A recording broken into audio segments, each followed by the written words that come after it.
Today on the Blockchain Report, Bitcoin sitting above 113K as everyone waits to see if Jerome Powell whispers us into a bull run or a rug pull. Brazil wants to throw $19 billion into a Bitcoin reserve, turning their treasury into the world's biggest cold wallet. And Buenos Aires will now take Bitcoin for taxes because pesos are being watered down faster than free beer at a carnival. All that and more right now in today's show. Let's go!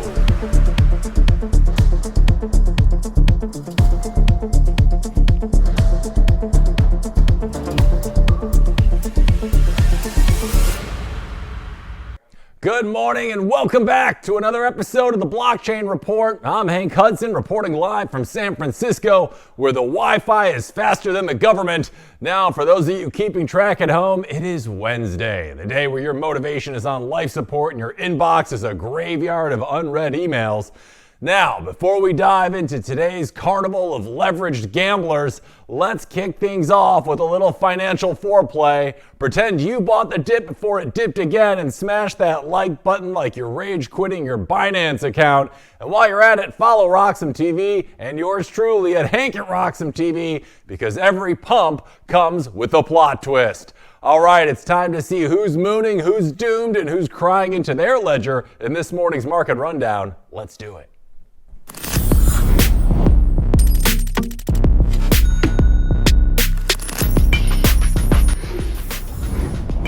All right, it's Wednesday and the markets are looking okay. Everything is okay. You can all calm down. We're all going to be okay. Right now, Bitcoin hovering just beneath 114K. We've seen quite the dip in the last week or so, but I think we're priming up for the next big run. We'll talk about that in just a bit, so make sure you're staying tuned. Also, we have Ethereum sitting at about $4,200 a pop. Not doing a ton right now, but hasn't been seeing quite the correction that we've seen from Bitcoin in the last couple of days. XRP sitting at about $2.91 a coin. Cardano at just above 87 cents a piece. And Dogecoin doing what it does best. Nothing. I really don't get what Dogecoin does, but it's sitting at about 21.5 cents. We got a lot to cover today, so we're going to get right into it with this morning's bull run. Let's hit camera one in the stinger. Let's go!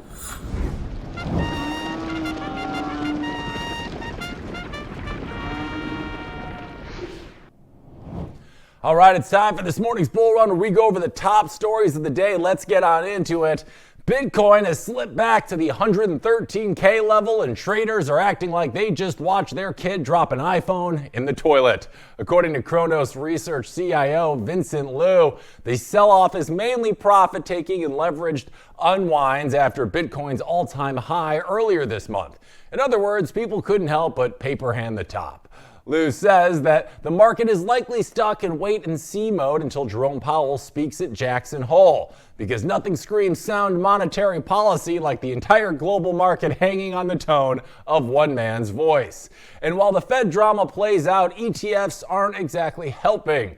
Spot Bitcoin ETFs, which saw record inflows in July, are now slowing and even recording outflows.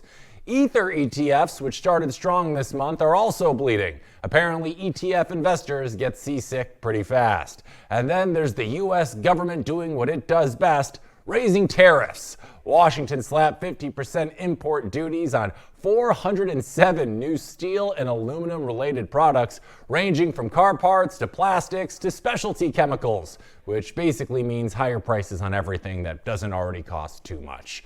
But here's the fun part. The last time we saw that this happened, back in April, Bitcoin cratered below $74,500, and then it rallied 40% to over 104K within a month. So, yeah, the fear is real, the headlines are messy, and Powell's about to take the stage. But if history rhymes, this is panic selling, setting up for the next move higher. And in other news, it looks like the SEC is apparently getting a personality transplant. In a series of X posts, Chair Paul Atkins says the commission will soon launch the President's Digital Assets Group, part of a bigger push to actually write rules for crypto instead of handing out subpoenas like Halloween candy. Atkins had previously unveiled Project Crypto, a plan that ditches regulation by enforcement and replaces it with something novel, actual regulation. Now, the new group's first job is to implement recommendations from the president's Digital Asset Markets Working Group. Yes, the one that Trump's White House put together just in July. Atkins praised Trump for backing the effort, calling it a central piece of America's crypto future. The idea is to strike a balance. Rules strong enough to stop scams, but flexible enough to not strangle innovation in its crib. Atkins says the SEC will work with Congress, the White House, and other agencies so U.S. policy doesn't look like a regulatory clown car compared to the rest of the world. The shift could mean projects can finally launch in the United States without being forced to choose between registering as a security or getting sued into oblivion. In the meantime, enforcement will focus on actual fraud and scams, while legitimate projects get some breathing room. If the SEC follows through, this could be one of the biggest shifts in U.S. financial regulation in decades. Exciting stuff. Keep an eye on that. And Peter Brandt, the veteran trader who called Bitcoin's 2017 top, has popped back up to tell us when this party ends. According to him, Bitcoin runs on a 75-week cycle. And now Brandt says the 2022 to 2025 bull run is right on schedule, with the peak coming the week of September 22nd. So we're like a month away here, give or take 2 weeks. So basically anywhere between September 15th and September 28th. As for the price, well, he's calling between 125 and 145K. Or in other words, the kind of numbers that make you check your portfolio, then your pulse, and then your marriage. Brandt insists this isn't crystal ball nonsense either. He says it reflects the psychology of speculative bubbles. Markets take time to build momentum, pull in new buyers, then hit absurd, unsustainable levels before correcting. Which is kind of a polite way of saying Bitcoin is about to blow the roof off, then remind everyone that gravity still very much exists. But don't expect a clean exit. Brandt warns tops are never a single moment. They're messy, chaotic windows where greed and panic smash into each other like drunks fighting over an Uber. Even with the 75-week cycle, timing it perfectly is literally impossible. That said, the man does have credibility. He's been analyzing cycles for decades, and when he applied this exact method to Bitcoin in 2017, he nailed the timing. So here's his forecast. Bitcoin hits 125 to 145K in late September. You heard it there and now here second. All right, we're taking a quick break, but when we're back, we're going to some Blockchain Without Borders, and we'll be joined by our first guest of the day, Fernando Nikolic. So stay tuned for that and much more on the Blockchain Report this morning. We'll be right back after this. Security matters. Zappo Bank, the only way to bank your Bitcoin. Apply now at zappobank.com.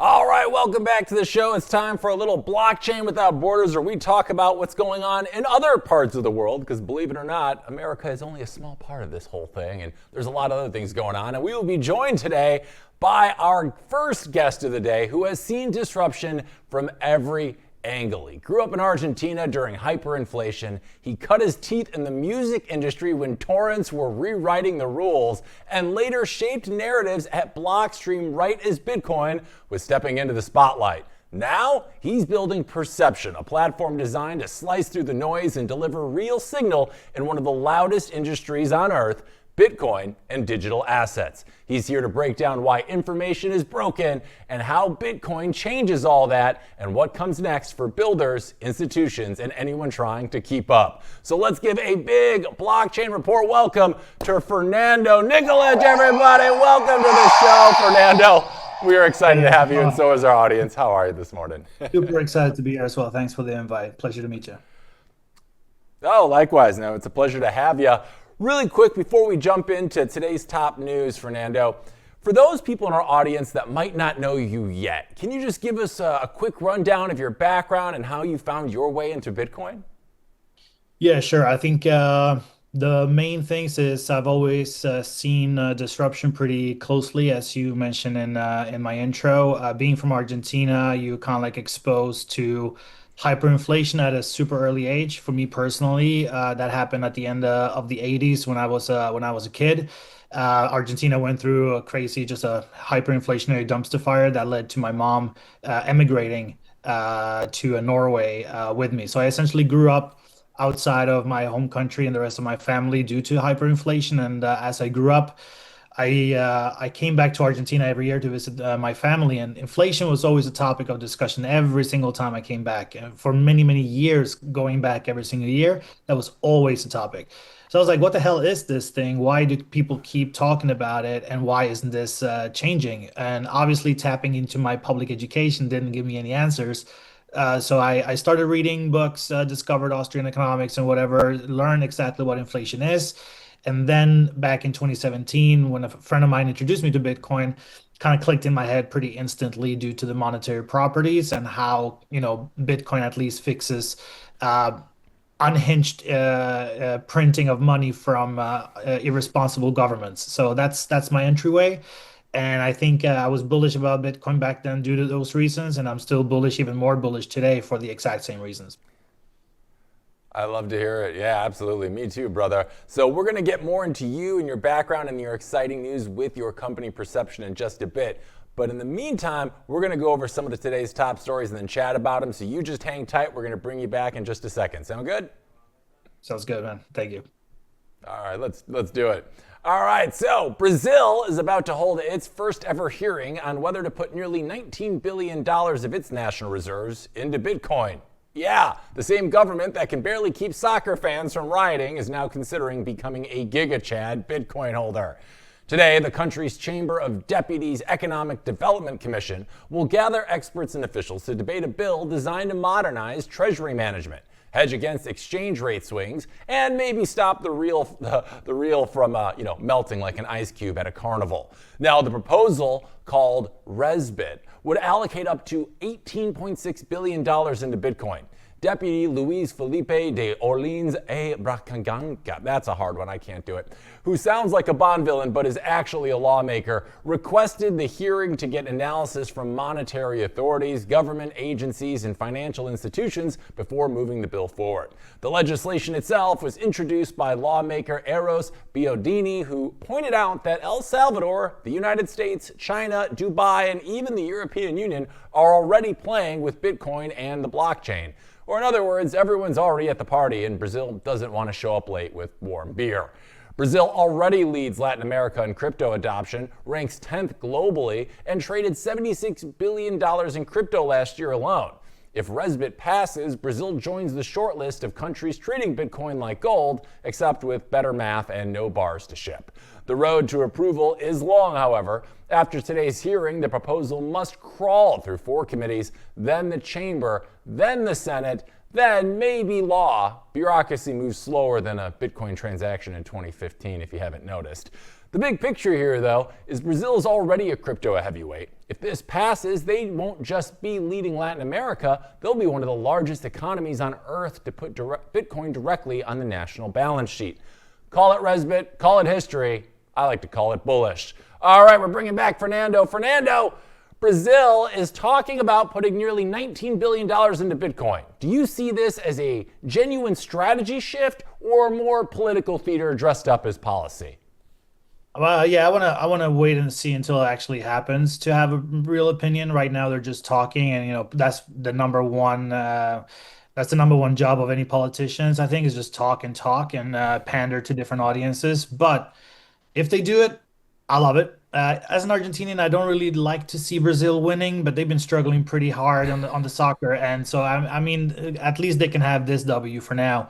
And another thing that I'm super happy about is just the fact you mentioned it, adoption by just regular people in Brazil is super high, is one of the highest in Latin America. So they front ran their entire government years. So happy for Brazil that a lot of people, they need to see these type of news for Bitcoin to be more mainstream accepted.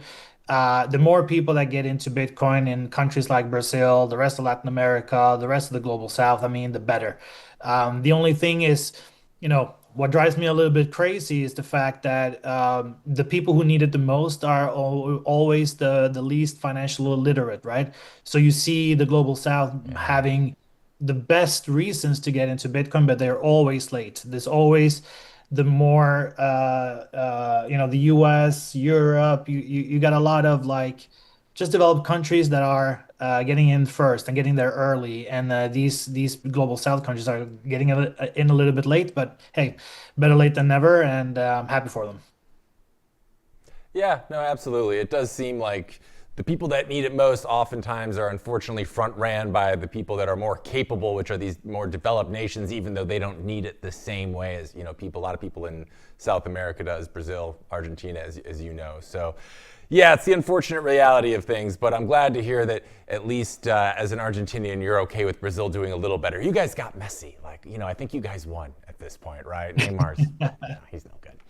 He's all show. Yeah, there's but back on topic here, Fernando. If Brazil were to follow through with this, how much do you think this would change the global narrative around sovereign Bitcoin adoption compared to El Salvador's move that just happened a few years back? I think it's I like to think of adoption just in general being bottom up and not top down. So but unfortunately, and this goes for any country, I think humans are just wired to just follow authorities and wait for permission, whether it be physical permission or just permission in the sense of, okay, it's accepted by the higher powers, therefore I'm changing my mind about it. And Brazil is just no different than any other country. We're all humans at the end of the day, right? So a lot of people, unfortunately, will need to wait for these type of news to happen, and I think it will spearhead, adoption broadly, at least in a narrative sense, that Bitcoin is more accepted and talked about freely, and not necessarily, people being gaslit to think that Bitcoin is something that it's not. The only thing is it's not enough Bitcoin for everybody in this world. So I think it's going to rejig a lot of solutions in terms of what custody is going to look like, how actually holding Bitcoin or getting exposure to Bitcoin is going to look like. A lot of people are mad at paper Bitcoin this summer. I think this is only going to extend into different solutions that try to cater to the ever increasing demand. But yeah, it's 21 million, man. There's really nothing else you can do. You can't print more Bitcoin, so you got to figure out a way to cater to the ever increasing demand. And things is just gonna happen. What you already see in the West is going to happen in Brazil and other countries that will come a little bit later into the realm. Yeah, it really seems just a matter of when and not if at that point. I mean, number go up. We've seen it happen pretty consistently for 16 years, so I don't think anything's stopping this train anytime soon. Hang tight, because this next story is actually about your home country, so I'm excited to chat with you about it. So hang tight there for a sec, because Argentina's capital, Buenos Aires, just announced it will start accepting cryptocurrency for local taxes. Yeah, you can now pay your property tax, register your car, or even cover your traffic tickets with Bitcoin instead of pesos, which makes sense since pesos evaporate faster than an ice cube in a sweat lodge. The city government, led by Jorge Macri, says the goal is to make Argentina's capital a global crypto hub, which is ambitious, but when your national currency is basically Jeffrey bucks, Bitcoin starts looking like a lifeboat. Now, this move isn't just about hype either. The city wants to cut bureaucracy, make it easier for taxpayers to actually comply, and lure in new businesses that live and breathe crypto. According to official data, Buenos Aires has around 10 million crypto accounts, which adds up to about 22% of all such accounts in Latin America. Or in other words, people here already use crypto more than their own money. The policy goes beyond taxes. Citizens and companies will also be able to use crypto for things like getting a driver's license or paying fines. Meanwhile, the city rolled out a separate package of measures to make operating with crypto easier for businesses, framing it as part of a modern, agile, and intelligent state, which is a bold phrase for a government that still runs most of its paperwork on carbon copies. Now, Jorge Macri said the goal is to make Buenos Aires friendlier to the crypto world every day, and that they want talent to grow, innovate, and lead without obstacles. Now, the capital itself is joining the parade and raising the stakes. Of course, Argentina's political class has its own awkward crypto history. Remember Javier Milei's whole Libra coin scandal? Milei launched it as a new national digital currency to grow the economy. Investors piled on in, market cap soared to $4.5 billion, and then scandal hit. Reports surfaced linking Libra to online scams. Milei panicked, deleted his posts, and the coin crashed almost overnight. stranding over 40,000 investors. So while Argentina's leaders have a spotty track record with crypto, Buenos Aires' new move is different. This isn't about pumping a meme coin. This is the capital city formally integrating Bitcoin and friends into its tax system. We're bringing Fernando back. Fernando, Buenos Aires will let people pay taxes and fines in Bitcoin. How significant is it that one of Latin America's biggest cities is formally integrating Bitcoin into its bureaucracy? Listen, the government wants your Bitcoin. Don't give it to them. If they enable paying taxes or whatever, pay them back in the worthless peso that they have circulated and distributed themselves. Don't give them your Bitcoin. Give back the worthless piece of garbage that they have created. Give it right back to them. This is something that is extremely, I mean, it's cool. It's a cool headline. Like, oh my God, you can pay McDonald's in El Salvador with Bitcoin. You can pay taxes with Bitcoin. Fine. But they want you to part ways with your Bitcoin. Don't do it. Pay it in pesos and just keep it moving. It's insane how egregious this is because they know that so many people in Argentina, like you said, have adopted Tether, have adopted Bitcoin like crazy. You mentioned a percentage, I can't remember. I think it was 20% or something like that. It's a huge deal. Yeah. And obviously they will understand like, hey, there's a lot of money to be gotten here. And this is how politicians are thinking. So no, don't do it. It's a cool headline, but keep the Bitcoin to yourself. Pay taxes, pay all the other stuff that is worthless in the worthless currency that they have created themselves. And that's it. Let that be the lesson. Yeah, I gotta admit, I laughed when you were like, give them the worthless peso. But to be fair, Argentina does have a pretty messy history with crypto experiments. As we talked about in the story, Milei's Libra coin being the prime example of this. Do you think that this new move is an attempt to kind of redeem that narrative, or does the baggage still linger? It seems like it kind of does with you. Do you feel like that's the general sentiment in Argentina right now? I mean, the thing with Milei and his shitcoin was, I think it was a blunder, nothing more. I think a lot of people are looking at Milei and putting it into the highest of standards because he's an excellent communicator and he's kind of like every libertarian's wet dream, right? So a lot of people who are libertarians or they somewhat align to the same, they subscribe to the same ideology. They are really hoping they have a lot of high expectations from Milei. So when he does a blunder like this, which is obviously just bad management, bad advisory. He has a team, right? And these people, they are the ones who are actually looking into the details of at least crypto projects. I wouldn't expect Milei to spend a lot of time making sure auditing the thing is real, but he should have. It was a blunder looking back. And with everything else that Milei is doing, I think a lot of people are criticizing him just because they hold him to these high standards. I'm not too worried. His track record is pretty good. I'm pretty happy with everything that Milei has done. Obviously, he's not perfect. He is a politician at the end of the day. He needs to do compromises. He needs to, negotiate deals. So he can't bulldoze his way through the entire country and become like a dictator. He's still part of a system that requires compromise and cooperation. So all good. I give Milei a B so far. It's only been 2 years, and one thing that he's an advocate of is private money and the free market just competing, right? So the fact that he's not entirely, a Bitcoin maxi, but does other things and talks about other altcoins doesn't mean anything. It's private money, right? Every single crypto that has been minted, and yes, I believe the majority are all shit coins with no utility, and Bitcoin is the only game in town, but they're still competing for market share. And that is the reality that we want to go back to, right? We want to end the monopoly of the state of providing the only currency that people are forced to use, and we want to have an open free market for that. And that includes, in 2025, a bunch of shit coins and Bitcoin. So I think it's good. It's the free market will compete and Bitcoin will always win, and that's the way it's supposed to be. Yeah, absolutely.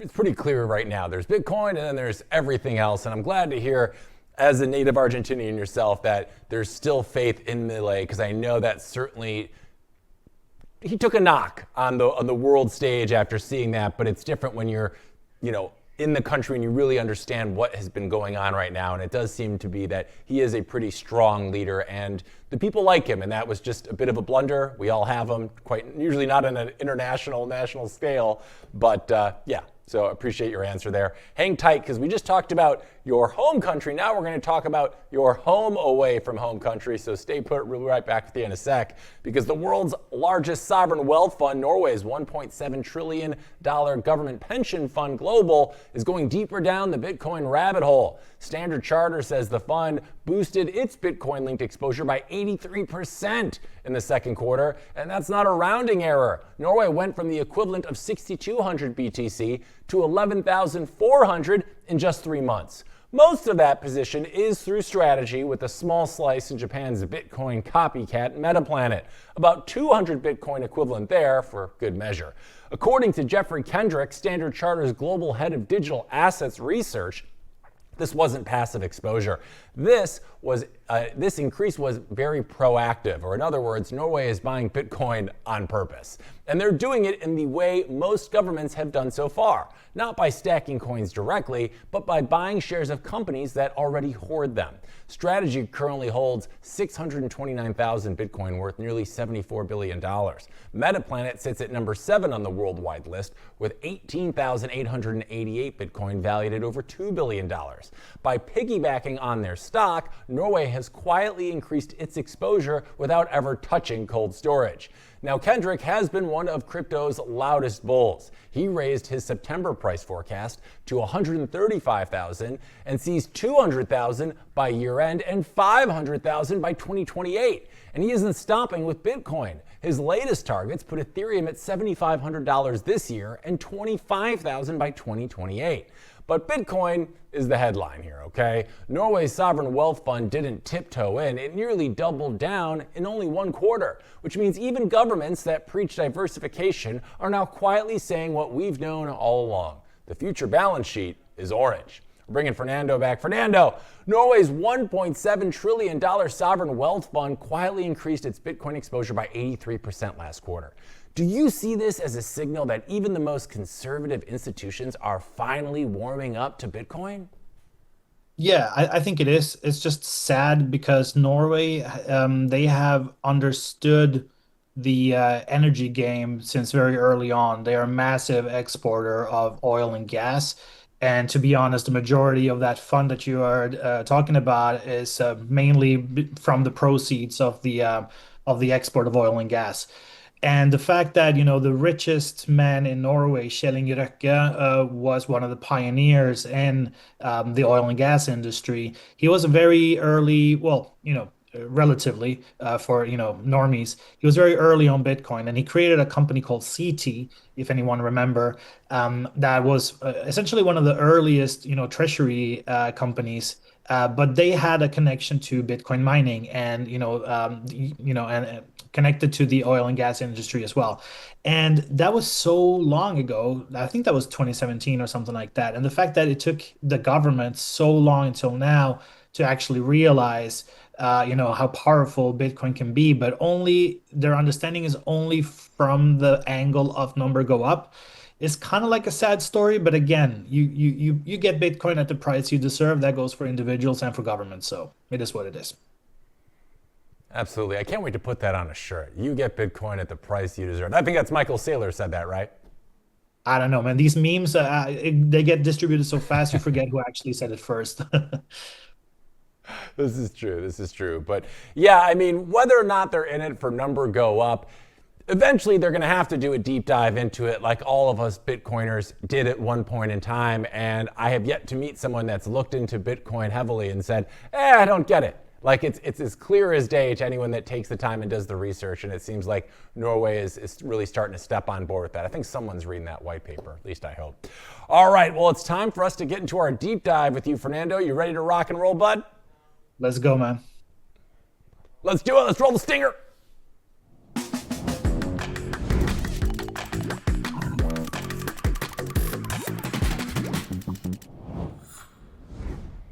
All right, Fernando. So we got a little bit of your background at the top of the show, but right now I want to talk about your newer endeavor, Perception. What was the spark that made you leave Blockstream and start building this? And for those people that aren't aware of Perception yet, give us a little breakdown as to what it is. Well, the one-liner is Perception is the intelligence platform for emerging finance. So essentially, I'm tracking everything that's being discussed about Bitcoin, stable coins, tokenized securities, tokenized equities, stuff like that, across the entire internet. And I analyze the sentiment. I discover trends. Well, not I, the platform does. And people that are logging in are able to see exactly what is happening, who is talking about what, and it's only high signal alpha. There's no AI slop, there's no bots, there's no automations being tracked like usually these media monitoring tools do. It only tracks what's worth understanding and it puts it into perspective, and it's really a 360-degree view on everything that is happening in real time.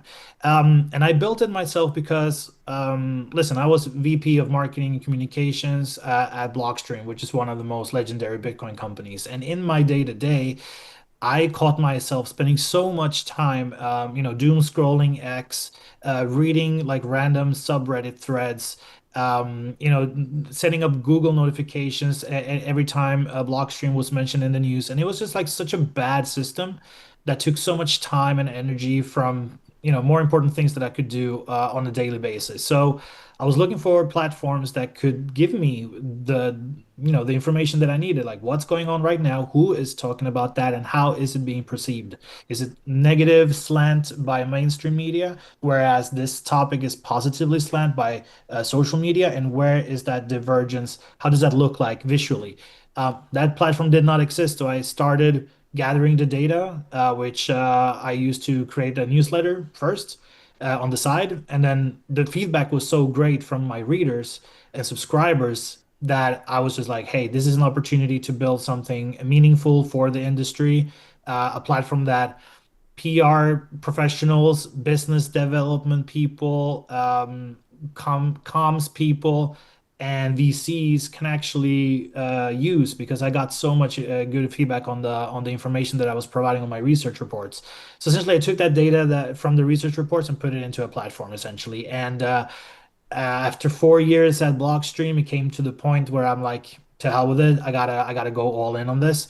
And I did. And it's been, yeah, 2.5 weeks since my last day at Blockstream, and the reception of my announcements, but also people logging in, creating their users, and actually paying for the platform after just 2.5 weeks has been absolutely amazing.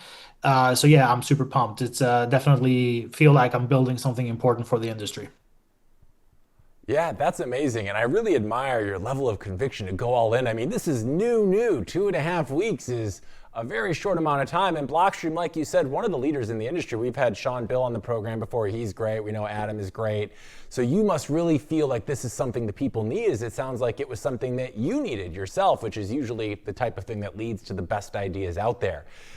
To get a little more specific with it, is Perception built for anyone, or is it more aimed toward investors, institutions, builders, or is it just for anybody that's looking to get the most high quality signal out there? Yeah, I think it's more relevant to people that are in the industry who are looking for specific outcomes and they want to do specific actions, right? So if you are, for example, a PR professional who have a lot of Bitcoin and crypto companies in your client portfolio, you want to track how they are being perceived, who's talking about them, and exactly what, and you want to find talking points and positioning based on that research. So that's for them. If you are in-house business development or corp dev in a company like Strike or Lightspark or Blockstream or River, and you want to find out how payments is being developed in Indonesia, then you go to the platform and you go there directly to see how payments in Indonesia are being perceived. Are they being talked about, or is that a underserved region that maybe you want to bet on? So yeah, it is for people who are in the business who want to have specific outcomes. Obviously, people who are curious, They can sign up for the newsletter. I'll give away a lot of data for free, but this is a professional tool that you need to pay for. So I don't think it's for everybody in that sense, but I think the data is valuable for many, many different people. And I do my best to share as much as I can outside of the platform through the social media account of Perception, which is at BTC Perception, and the newsletter on bitcoinperception.com. Amazing. So yeah, we'll have to make sure our audience takes a look at that. And we'll give you a chance to talk about that again at the top of the show, at the end of the show here. I guess my question would be, what makes Perception different than maybe other tools? I know you said this is like the first one you feel like does that what you need it to do. How does Perception actually cut through the noise and separate the signal from all the hype that's out there, especially in an industry where everyone's shouting and AI just seems to be taking everything over and it's not always reliable? Working at Blockstream, and doesn't matter if you're a marketer, if you are a cryptographer, engineer, or work in finance. I think the way Blockstream, the company, is that it teaches you, the longer you work in Blockstream, it teaches you to like look at everything that you build from every angle and try to like look for vulnerabilities, look for weaknesses right away so that you build the most robust solution. And I think one of the core principles of Blockstream's product is that, Liquid Network has never been hacked. The wall has never been hacked. You have the top of the top engineers and cryptographers working on these things, and they think very adversarially. So I guess that kind of like rubbed off on me. And when I was looking at building this platform, I was like, there's so much like fragmentation and splintering in the media. And people talking either for or against Bitcoin are 9 times out of 10 driven by ideology. Mostly, they don't really talk about Bitcoin from like a net positive or net negative, analysis. So that combined with AI slop and bots and automations and kind of like the dead internet theory kind of like creeping up on us in 2025 led me to like Yeah. understand like I can't trust the information that is out there because if I only rely on my timeline on X, I'm being captured by the algorithms, and I see just a fraction of what's really important to know, and I miss out on a lot of important people that have actually valuable things to say to me. But then also, I think 2025 and beyond is going to be extremely difficult for individuals to really get out of the echo chambers or the rabbit holes that they have put themselves in a way, voluntarily, because there's very perverse incentives in play here. Media outlets, the incumbent one, the legacy ones, they are captured by audience, but in a different way. They're captured by the fact that they're losing audience. So they need to double and triple down on, talking points that ensures them, or at least gives them the feeling that they won't lose the already shrinking audience that is kind of like moving on to something else.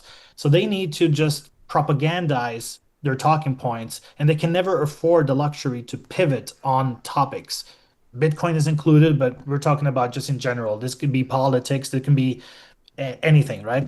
So if the BBC, for example, has a hard on for Malay in a negative way, you can expect them to talk negatively about Malay no matter what he does. And influencers, just to take the other side of the coin, influencers that are individuals that are building up their audience, they're building up their audience through, I don't know, simple hooks and kind of like well-known methods and techniques. I don't want to call it clickbait, but sometimes it's a necessary evil to bring people in, right? So when you Yeah. build an audience, you're also building that audience on a certain pretext that I think about X this way, and I think about Y this way. And if you pivot a year or two after, you might lose that audience that you built. So there's audience capture happening everywhere as the entire media landscape is splintering into 1,000 million pieces.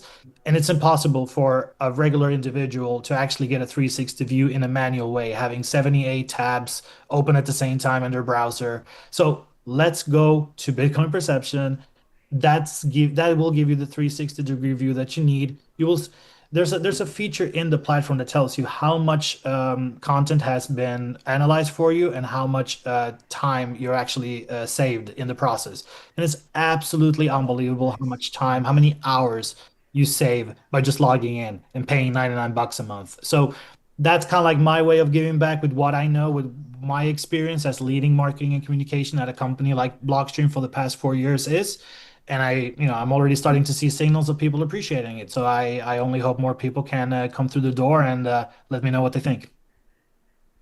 Yeah, I mean, that sounds amazing because you're really solving for what's a relatively new problem that we're encountering in today's world of information, right? Like, it really is now not what's the most relevant and factual info. It's who's the loudest voice in the room or who's got the best hook to get you in. And that's legacy media and, TikTok influencers everywhere now. So to have a platform that truly helps siphon the garbage from the real signal is really a valuable thing in today's world. So I'm so glad you're taking the initiative and built a platform that allows people to do that. That's super important now more than ever with all the misinformation out there.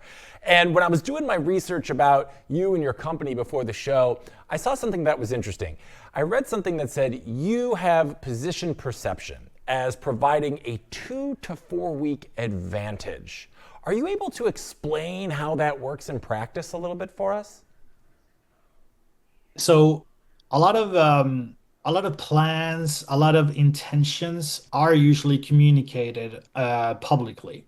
But it doesn't really become a thing unless certain people take action on it or certain things becomes confirmed, a contract, a deal being signed, or just somebody hopping on a bigger platform and doing a proper announcement, whether it is in a conference or on TV or whatever. The fact that I gather everything from comments that is happening in a GitHub repo before it gets merged into I don't know, whether it be Lightning or Liquid or RSK or whatever. All the comments that are happening is being tracked by Bitcoin Perception, and then social media, and then communities, and then everything where regular people come in and talk and discuss things is being tracked. So the 2 to 4 week advantage is something that well, obviously it's a range, but if you really want to be opportunistic about a certain opportunity in a certain region that is underserved or not really talked about that much, perception gives you that opportunity to have that insight and know that, hey, something is moving over here in, I don't know, Peru right now. And if you take action on it the moment that you see it on perception, then yeah, you're going to be one of the early ones to actually build that bridge.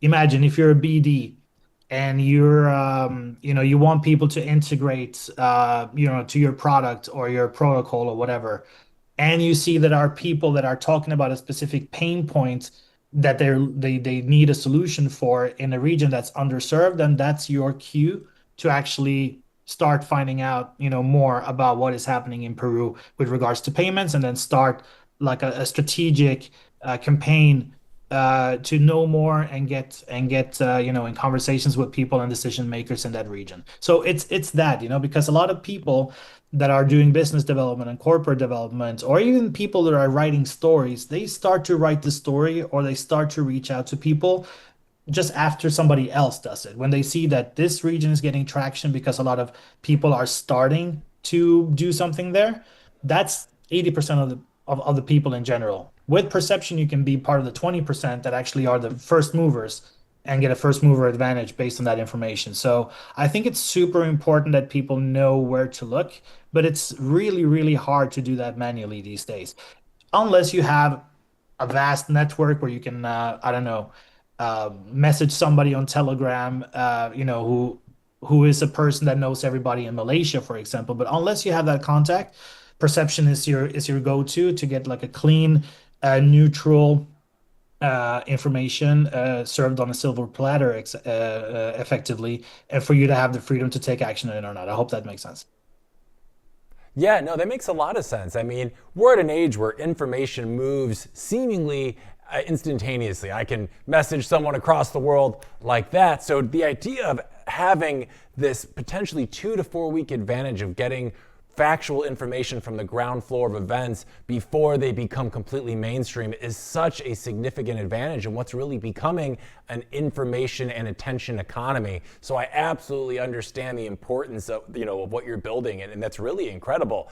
Our time is running a little short here, Fernando, but before we get going, I want to make sure our audience out there has an opportunity to learn more about you and Perception.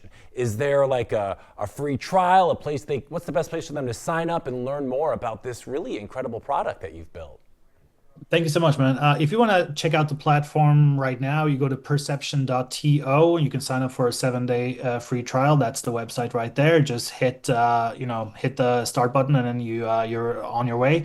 If you want to just follow the data, get the content, and start that way, you can go to bitcoinperception.com or btcperception.com, sign up for the newsletter, and receive quarterly reports and essentially research reports. Whenever I see something interesting, I create content around that. And then BTC Perception on X to follow social media right there. So there's a lot of content, a lot of high signal alpha that I share on all channels. But obviously, if you want to take a look yourself and see what the actual platform has to offer, perception.to is your best bet. Amazing. Well, Fernando, I got to say, thank you so much for your time today. It's been so great learning more about you and Perception. It sounds incredible. I'll be signing up for my free trial right after the show. I can't wait to check it out. And I hope you have an amazing rest of your week, my friend. Thanks again for hanging out with us today. Likewise. Thanks for having me on, man. Great chatting with you. Likewise, pleasure was all mine. All right, we'll see you sometime soon, hopefully. All right, we're taking a quick break, but when we're back, we have our second round of guests from the day. We have the guys over at H100 to talk about Bitcoin treasury strategies and what to expect about those in the future. You won't want to miss it, so stay tuned. More Blockchain Report right after this.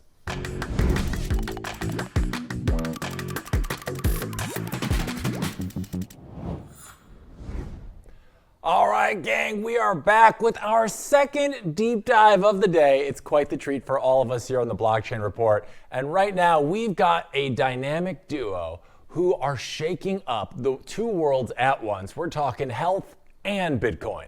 They're leading the first publicly listed Bitcoin treasury company in Sweden, stacking sats at a pace that's turning heads and building a vision of sovereignty that goes way beyond money. One of them you already know. He's been here before and lit up the conversation. The other is brand new to the team, stepping in to supercharge their Bitcoin strategy at a very pivotal moment. Please give a big Blockchain Report welcome back to the CEO of the H100 Group, Sander Anderson, and joining him for the first time in the show, his new head of Bitcoin strategy, Brian Brookshire. Welcome to the show, guys. The audience is thrilled to have you, and so am I. How are you both doing this morning? Doing well. Doing great. Thank you for having us again. Oh, the pleasure is all mine. And you guys got some exciting news. So we're going to start with that. Brian, you just joined H100 as the head of Bitcoin strategy. This is Sweden's first publicly listed Bitcoin treasury company, and you're stepping in during a period of really rapid growth. What made this the right time for you to join the team? Sure. So as people who are familiar with me know, I've been covering the Bitcoin treasury space quite closely for a couple of years. I've personally been an investor in MicroStrategy since shortly after they made the Bitcoin pivot. So it's a space that's near and dear to my heart, and it's a space that I wanted to be more directly involved in.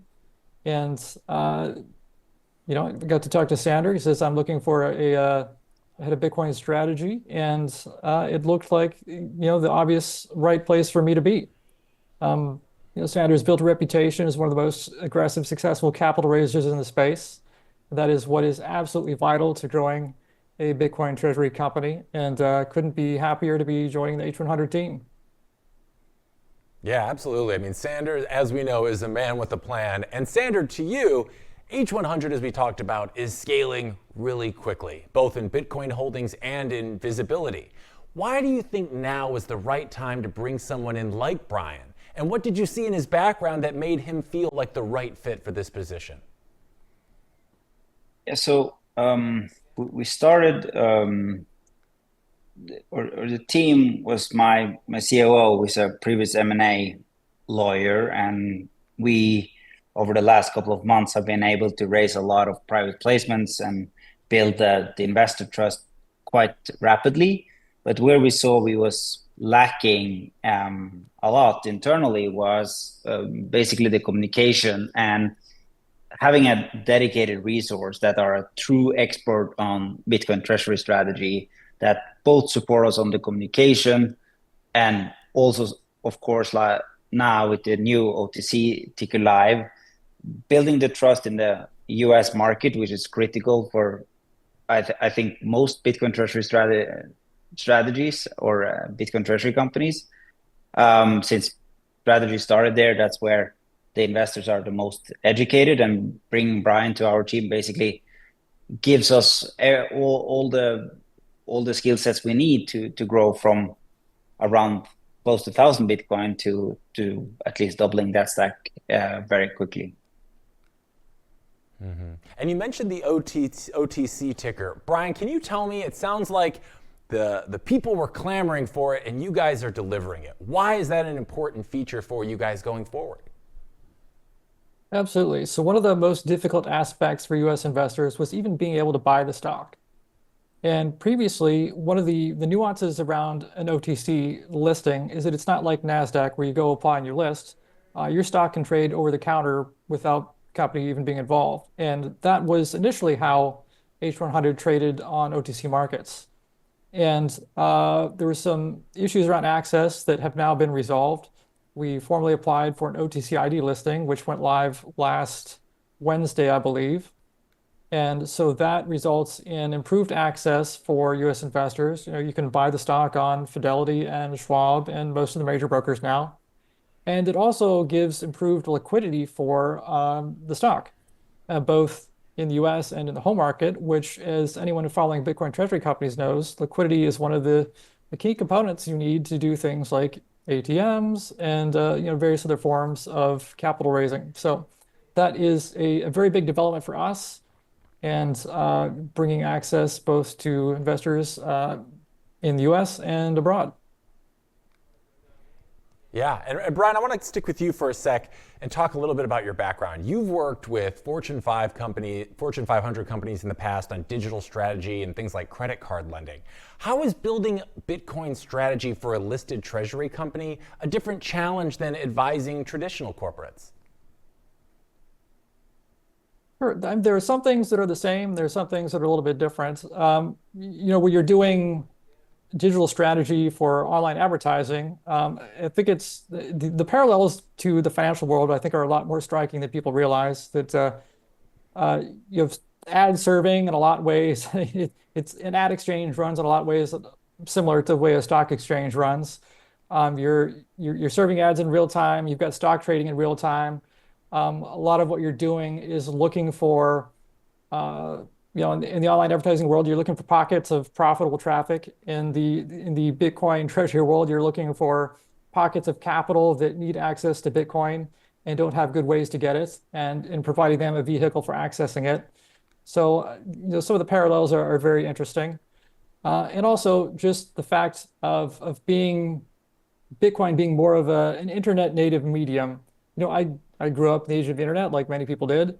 And one of the things that I've always thought we should have is a digital money. Even before there was Bitcoin, I would say as early as 2005, I was thinking, wouldn't it be great if we had some form of digital money that you could store on a USB stick and take it around with you wherever you wanted to go in the world? And now we have it. And it's one of the best, first, we believe, one of the best forms of a store of value that anyone, either an individual or a company, could have. And being in a position to help not only grow a Bitcoin treasury company, but the Bitcoin space in general is something that I'm very excited about. Yeah, and it seems like the whole treasury play is happening really quickly right now. Again, strategy, we know, kind of pioneered that back in 2020, but it seems to be really picking up steam. And Sander, H100's Bitcoin holdings themselves have grown at a seemingly lightning pace. Was hiring ahead of Bitcoin strategy always part of the roadmap, or was the rapid scale up what pushed you to eventually hire Brian? I think every Bitcoin treasury company need head of Bitcoin strategy, and Brian was when we got the opportunity to hire Brian, we just went for it. I think this industry is moving so fast right now that you have to have dedicated resources that always have the pulse on the market. In the similar way that I work with investors every day, we also need someone working on the strategy every day. And those two roles together, in combination with our COO, makes a perfect team for scaling the company. So I think naturally with the growth of the company, you need to basically have dedicated resources. And I think Bitcoin Treasury strategy is, of course, one of the most important things we are working on a daily basis. Yeah, absolutely. So that makes a lot of sense why Brian seems to be the perfect fit for this position. And when you talk about strategy, Brian, you've said your focus or strategy is on relentlessly increasing Bitcoin per share. So for our viewers at home who may not know what that actually means, can you break it down for them? Sure. Essentially, the Bitcoin per share is how much Bitcoin does the company have divided by the number of shares that the company has. That's your net exposure to Bitcoin on a per share basis. And the whole goal of a Bitcoin treasury company versus something like an ETF is to increase that exposure over time by buying Bitcoin and adding to the balance sheet in an accretive fashion. There's several ways you can do that. You can use an ATM. Bitcoin treasury company stocks typically trade at a premium to their net asset value, as they properly should, because equities are forward-looking. And that gives an opportunity for the company to participate in the upside of that equity by essentially selling shares into the market to capture some of the upside and redirect that into big permanent capital in the balance sheet in the form of Bitcoin. We're not quite at the ATM stage yet. We have utilized private placements. The principle is very similar. You're selling new shares. Instead of selling them on the open market, you're selling to strategic investors and reinvesting that capital into Bitcoin in a creative fashion to increase Bitcoin per share. And there are other tools available. There are convertible bonds where you can essentially you're selling shares at to back up a step. A convertible bond, I always describe it as kind of like a loan that you pay back with shares instead of cash. And the price that you do that is agreed upon at the time of issuance. And it's typically at a premium, as you'd expect, because it's something that matures in the future. And so that gives you another way to capture additional upside on equity issuance to redirect into Bitcoin in an accretive fashion. And there are, of course, other methods also. Strategy has recently popularized preferred stocks, which kind of works like a loan. Works like an interest-only loan where you never have to pay back the principal unless there are some nuances to that. They've also done a convertible preferred stock where you have the right to convert issues of the preferred stock into shares. And there may also be M&A opportunities in the future. There are many, many different levers that we can pull to buy Bitcoin, and of course we will use those as we deem them to be most advantageous to us, depending on market conditions. And basically that is how it works in a nutshell. Gotcha. Well, we appreciate you breaking that down for us a little bit. So H100 right now is the first publicly listed health tech company in all of Sweden to adopt Bitcoin as a reserve asset. Sander, what kind of response have you seen from traditional Nordic investors from your approach? I think Bitcoin treasury companies, they are global by nature. A lot of the distribution happens online. X is, of course, like where most of the fun is happening. So we see like our investors are global. We get and reach out to investors globally. And I think like how a Bitcoin treasury is growing and the metrics are also global. But when it comes to the Nordics in general, they are quite tech savvy. They have a digital society in general, and we see a lot of the people in the Nordics, they hold Bitcoin. They seems to understand Bitcoin from some point of view, but maybe in other point of view, they are lagging a little bit, both on an infrastructure level, but also on an investor level. So in general, our growth has been fantastic. We listed as a small health tech firm back in April with around 10 million of market cap dollars, US dollars. And today we are trading at around 320 million US dollars on a fully diluted basis. So I would say the appetite is there. We see new money coming in on a weekly / bi-weekly pace, and we have lots of new fundraising tools we are now going to go live with in the next couple of weeks. So in general, we see the investor appetite is good, even if we see that maybe the average Joe might not see this strategy so clearly yet. Yeah. No, that makes a lot of sense. We're entering this kind of new and mostly unfounded territory. So of course there are going to be some people that get it right away, and then of course there are going to be some critics and detractors. I mean, a big thing that I've been hearing about from people during this new narrative of the Bitcoin treasury companies is critics often bring up volatility. Brian, with over 900 Bitcoin on the balance sheet currently, how do you think about managing the downside while keeping an eye on the long-term upside of things? Well, as everyone knows, volatility cuts both directions, but with downside potential also comes upside potential. And the key thing is to make sure that you're taking advantage of the market when the opportunities are there to issue the instruments at your disposal. One of the ways that recently has come about that gives companies a lever to pull on the downsides of volatility is preferred shares which don't rely on the market price of the company. You can issue a preferred stock regardless of what the common stock is trading at. It affects your credit spread a little bit, but otherwise it's not dependent on the price of the common shares trading at a multiple to the net asset value. And that's one thing that we haven't issued yet, but we're currently exploring. And it's just about having an instrument that you can issue to raise capital no matter what the market conditions are. And that is ultimately the path to success for Bitcoin treasury companies. Mm-hmm. Yeah, that makes a lot of sense. What's interesting about you guys as well, aside from the Bitcoin treasury play, is that most health tech companies seem to focus on consumer-facing apps or clinics. Sander, why did you guys choose to build the underlying infrastructure layer instead?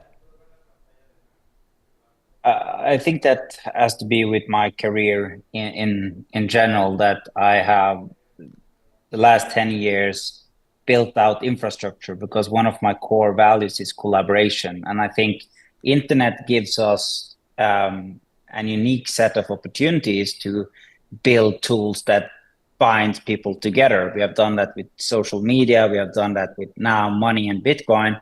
And I think that's also like more the open source and gig economy, and basically how we all, how I think we will work in the future. And I think health is quite siloed by nature, and it's very few players that have basically made the infrastructure where all the people and professionals you're working with regarding to your health and the data regarding your health can be in one infrastructure.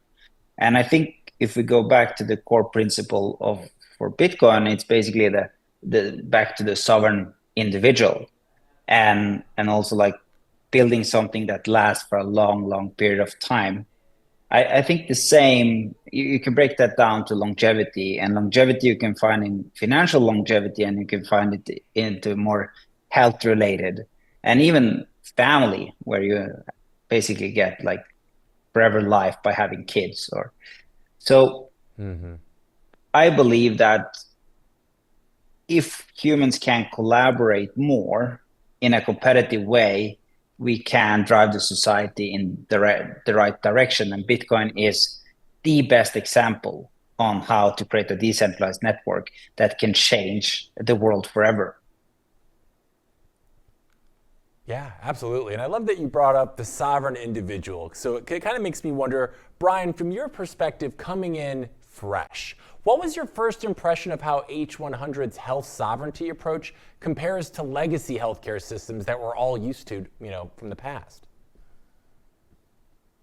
Well, one of the unique things about the Bitcoin culture in general is that it's quite health conscious. Now, not necessarily everyone agrees on that, but you definitely see it on X that you start following people who in the Bitcoin space, and all of a sudden you start seeing people post about how you should avoid seed oils. It's like, well, what does that have to do with Bitcoin? But it's nonetheless, it's part of the zeitgeist. So, I've always been a very health conscious person, and I tend to have some of my own non-mainstream views on the topic.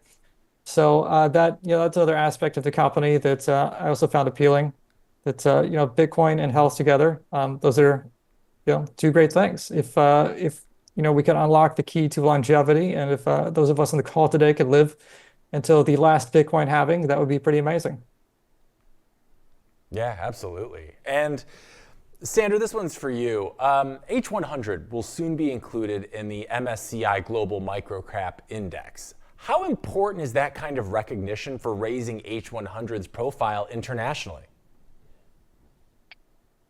After that news came out, we actually saw investor demand spiking. I think being included in these indexes gives a lot of credibility. I don't know if it's right or wrong, but it's a part of the journey to grow into a bigger, more liquid and more professional company.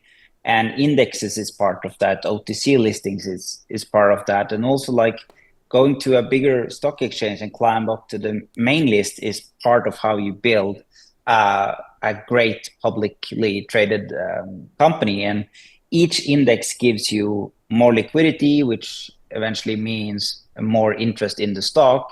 And that also again means that more people can buy your stock and trade your stock and issue, financial products for your stock that makes it a more popular stock and makes it easier for us to raise capital. And that's what I maybe think is one of the most undervalued thing spoken about Bitcoin treasury companies is the balance sheet itself. So we are building a strong balance sheet of the best store of value in the world that are going to eat up, basically take up space from the real estate market, the collectible markets, and the art market as store of value. And when you have a great store of value, you have multiple ways of earning money in the future with that balance sheets alone. So I think inclusion in these indexes gives us the right tools to accelerate our growth and build a stronger balance sheet, which eventually will give us a lot of opportunities in the short term, but also in the medium to long term. Yeah, that makes a lot of sense. That will seemingly afford you new options for growth and to explore other things that you could potentially do within the company. And Brian, to that point, I was reading that you've mentioned previously about exploring tokenized convertible bonds with Stoker. We actually had Arnab Naskar, the co-CEO, on the show not too long ago. And that whole convertible bonds with Stoker would be kind of a first of its kind structure. Can you break down and explain how tokenization could change the game for capital raising? Sure. Actually, before I do that, I want to address another point about the index inclusions. That there's actually a really special dynamic to index inclusions for Bitcoin treasury companies. Since part of the model is, the term for it is accretive dilution, that as you issue equity in various forms to buy Bitcoin for the company, the number of shares increases. And what happens with these indexes is that, the funds that track the indexes are large passive buyers. And every time those indexes reweight, as the number of shares of the company increases, the market cap, it's not just the share price increasing, it's also the number of shares increasing. So this creates a special dynamic where the number of shares that the funds tracking these indices have to buy increases at an outsized pace compared to a regular company. And so that creates, even more passive inflows for a Bitcoin treasury company. So that's one thing. And now the tokenized convertible bonds. What's very interesting is that having Bitcoin is great, but using Bitcoin is also great. I think it's very important for the future of the industry that we continue to build out Bitcoin native finance, and a product like a tokenized Bitcoin convertible bond is one way to do that, because it will run on underlying infrastructure like the Liquid network, which is a L2 that runs on Bitcoin. And also the bond itself will be denominated in Bitcoin. And so this creates a new product where investors, especially Bitcoiners, their hurdle rate is Bitcoin. They're not measuring against the S&P 500 or any of the other typical metrics. They're typically measuring against Bitcoin. Did the investment outperform Bitcoin or not? And a tokenized convertible bond gives you a very clean instrument where you're essentially taking a one-way bet on Bitcoin or on the Bitcoin treasury company. Either the Bitcoin treasury company outperforms Bitcoin, and this tokenized bond and the Bitcoin denominated bond is profitable, or in the worst case scenario, basically the Bitcoin gets returned to the investor.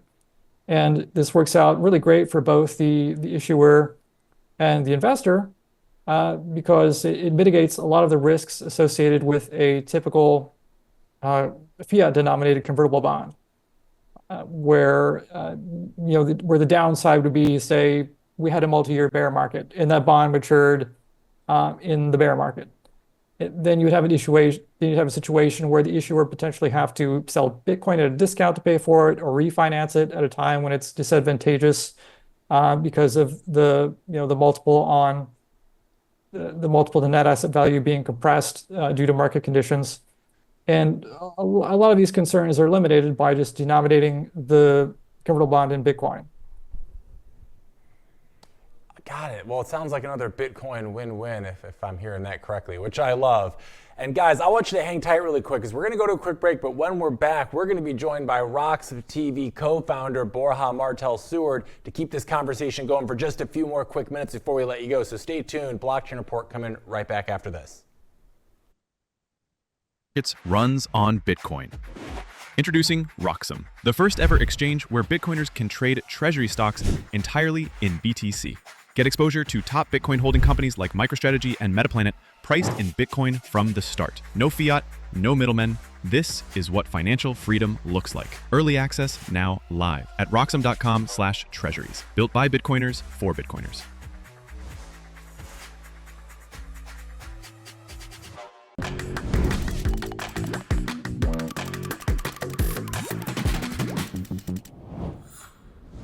All right, welcome back to the Blockchain Report. Joining us for a little powwow here, we got Borja Martel-Seward, co-founder of what you're watching right now, RoxomTV. Borja, how are you? Thanks for joining us.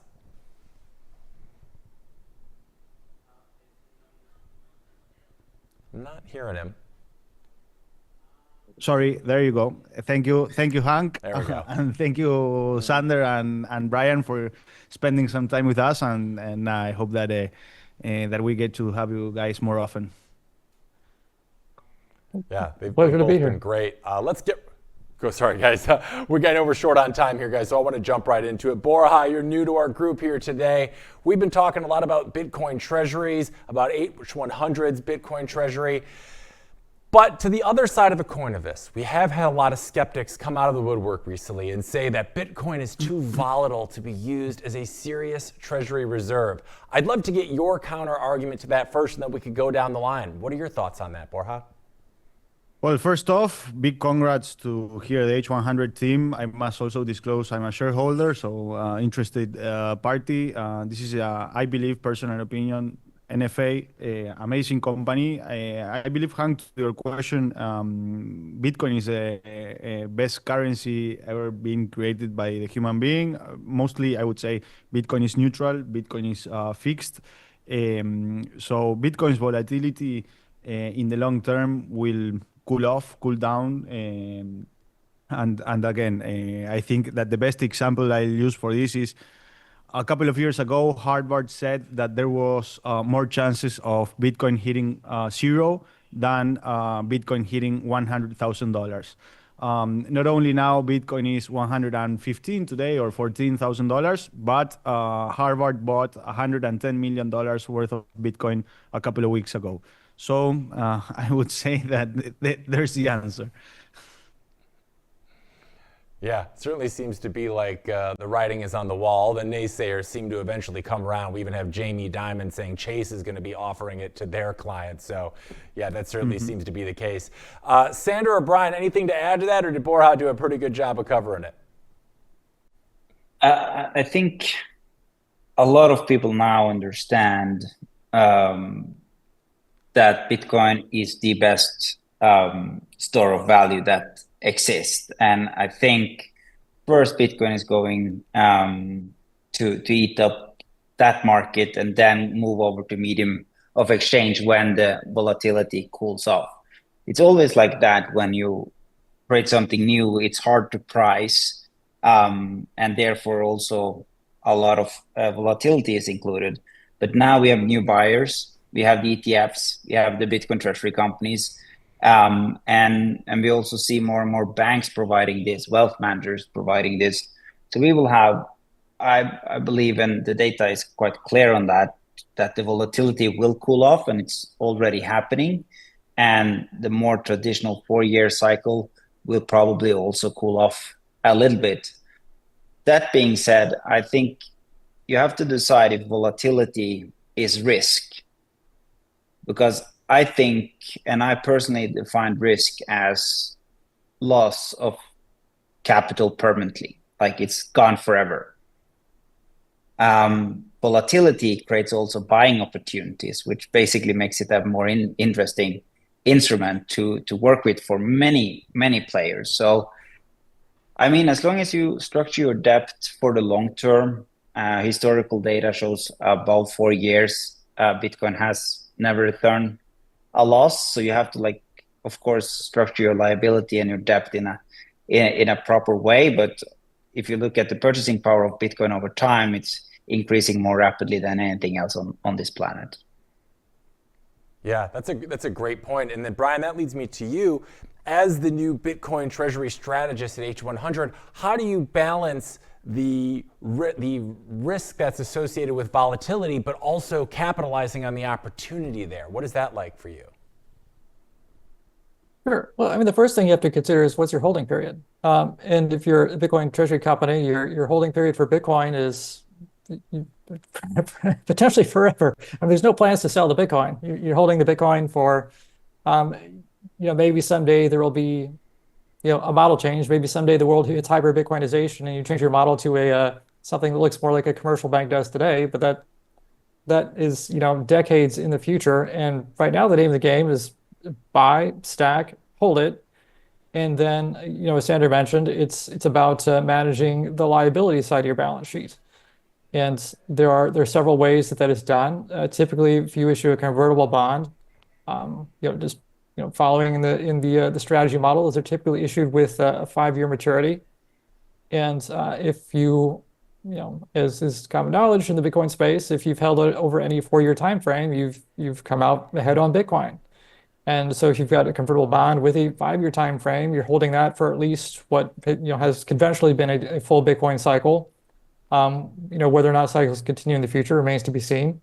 But if you have that maturity 5 years out in the future and you ladder out your maturities, so not all your debt is coming due at the same time, or if you use an instrument like a preferred stock where the principal never comes due, you're only liable for the interest on that, for the dividend payments, not interest payments, but you're only liable for the dividend payments, then that is another method of mitigating the risk of payments coming due.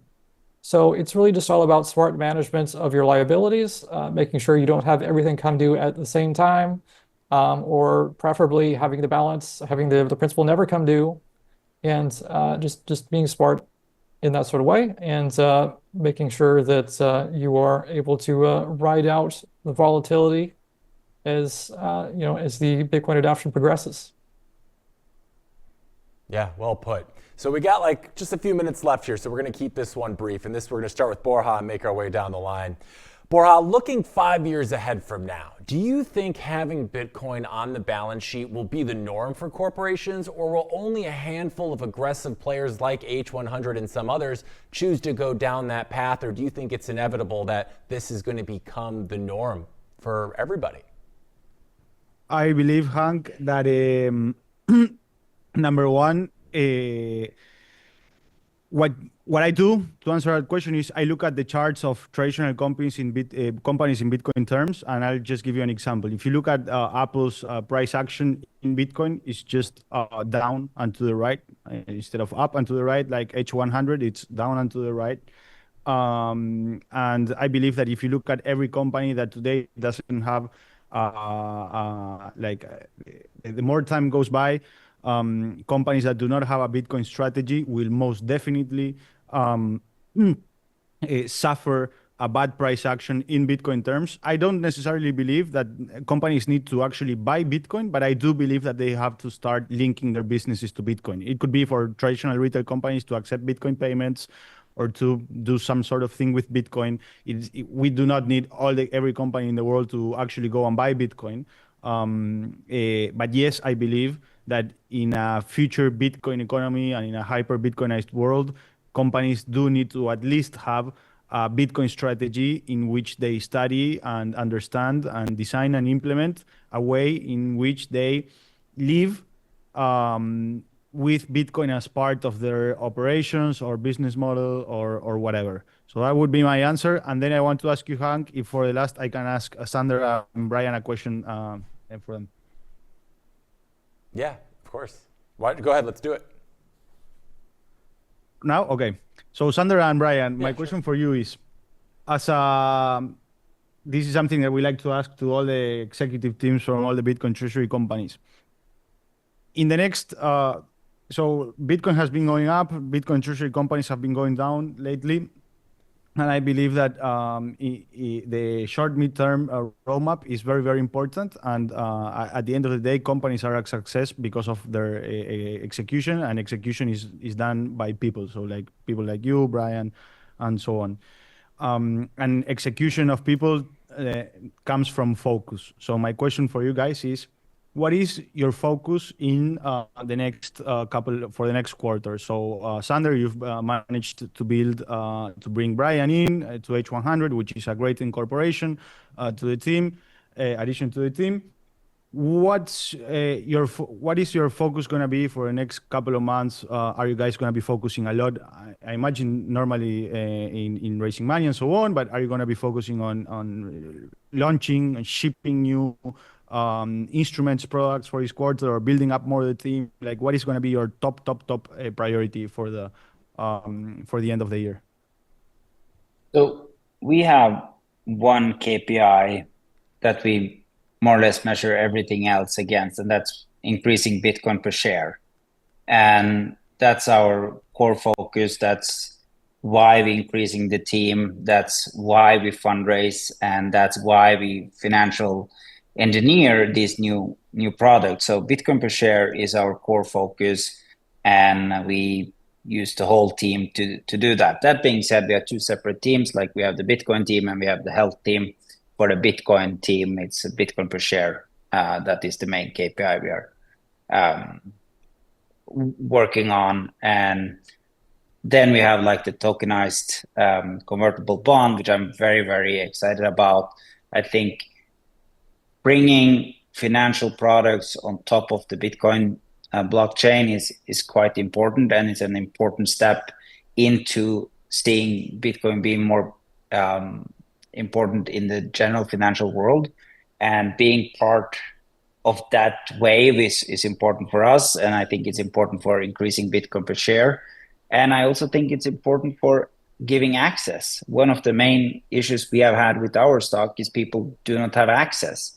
If we tokenize, we give more people access. And with Stocker, we will do that with convertible bond. And it's also some hint out there that we will do it with the stock.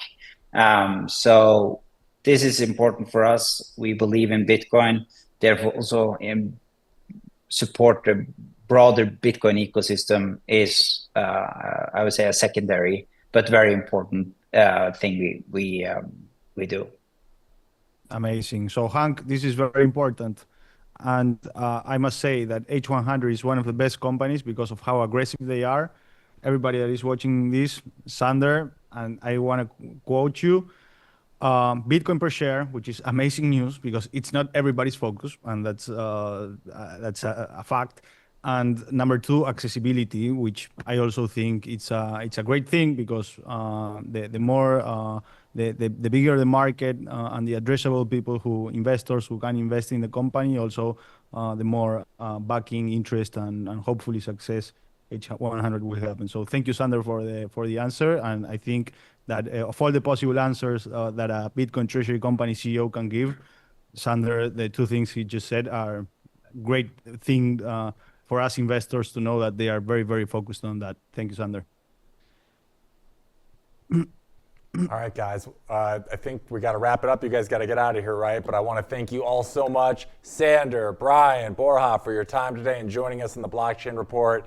We hope to have you back next time you got a big announcement, your next Bitcoin buy, whatever you'd like. We'd love to have you back on. And thank you so much for all of your time today, gentlemen. It's always a pleasure hanging out. And I hope to see you both again really soon. You too, Borja. Thank you, guys. Thank you so much. Cheers, guys. Thanks again. Thank you.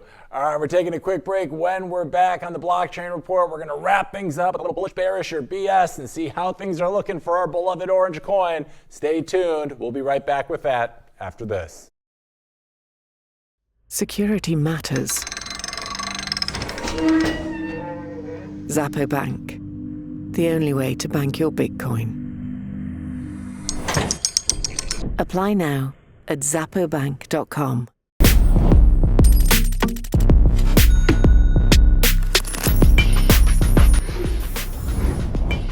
All right, we're going to wrap things up in a sec with a little bullish, bearish, or BS. But first, we're going to another market rundown because Bitcoin is scraping and clawing its back way up.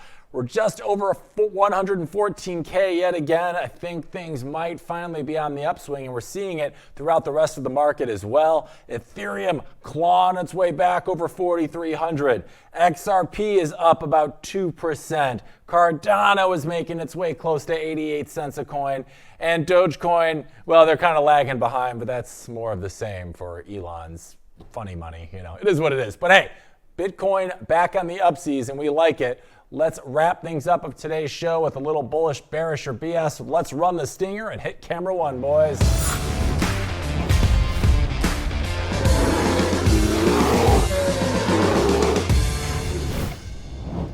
All right, let's wrap things up on today's show with bullish, bearish, or BS, where we recap our top stories of the day and see what they mean for Bitcoin's price action.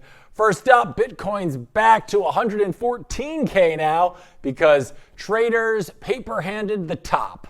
ETFs got motion sickness, and Jerome Powell hasn't told us what kind of mood he's in just yet. I am bearish on this, though. I like the price action surging back to 114, but on this particular story, I'm short-term bearish because when everyone's glued to Powell's voice like it's the season finale of Succession, you know the market's feeling a little fragile. But here's the twist. These kinds of sell-offs that we've seen as of late often light the fuse for the next moon mission. So I'm bearish for now, but fear is usually the appetizer before the next big pump. All right, next up, we got Brazil is debating whether to stuff $19 billion of its treasury into Bitcoin, which is basically the government saying, we'd like to hedge against our own incompetence, thank you very much. I am bullish on this. I mean, nation-state adoption is the big leagues here, people. If Brazil follows through, it's another heavyweight parking billions of dollars into Bitcoin, and nothing screams floor price like a central bank stacking sats. So short take, Brazil might just out-hodl you, and it makes me feel pretty bullish. So, one bearish, one bullish, one to go. Let's see. Last up, Buenos Aires is letting residents pay taxes, fines, and fees with Bitcoin. Yup, you can now cover your parking tickets with sats because pesos are melting faster than ice cream at a carnival. I am bullish on this. Government adoption at the city level might not pump the chart right now, but it's another brick in the Bitcoin is money wall. The more normal it is to pay your taxes in BTC, the harder it is for anyone to argue that it isn't real money. So I am bullish on that one too. So today's final diagnosis, we got two bullish, 1 bearish, 0 BS, which means today's overall sentiment is firmly in bullish territory. Sure, Bitcoin slipped to 113, we're back on the way up to 114, but panic dumps are basically the pregame show before the next big pump.